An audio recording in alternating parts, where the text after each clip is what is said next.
ચૂપચાપ રડતી સ્ત્રી. લોકો કહે છે એ તો બહુ મજબૂત છે, પણ કોઈએ ક્યારેય પૂછ્યું નથી કે એ રોજ રાત્રે કેટલું તૂટીને સૂવે છે.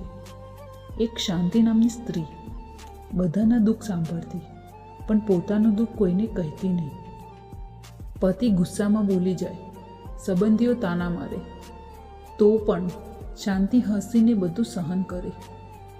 એ હસે છે કારણ કે એને ખબર છે જો એ તૂટી ગઈ તો આખું ઘર તૂટી જશે. રાત્રે બધા સૂઈ જાય પછી એ રસોડામાં એકલી ઊભી રહે.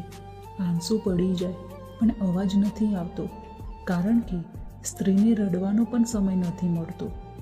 એક દિવસ દીકરાએ કહ્યું, માં, તું ક્યારે થાકી નથી? એ પ્રશ્ને શાંતિના આંસુ રોકી દીધા.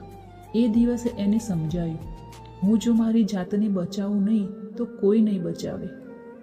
એણે પોતાને સમય આપ્યો, પોતાને માન આપ્યું અને ચૂપચાપ સહન કરવાનું બંધ કર્યું.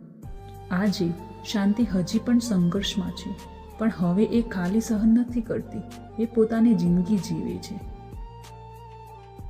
યાદ રાખજો, સ્ત્રી જ્યારે ચૂપ રહે છે ત્યારે એ કમજોર નથી, એ માત્ર થાકી ગઈ હોય છે. જો આ વિડીયો ગમે હોય તો અમારી ચેનલને સબસ્ક્રાઈબ કરો, શેર કરો, કમેન્ટ્સ કરો. મળીશું આવતા નવા વિડીયોમાં.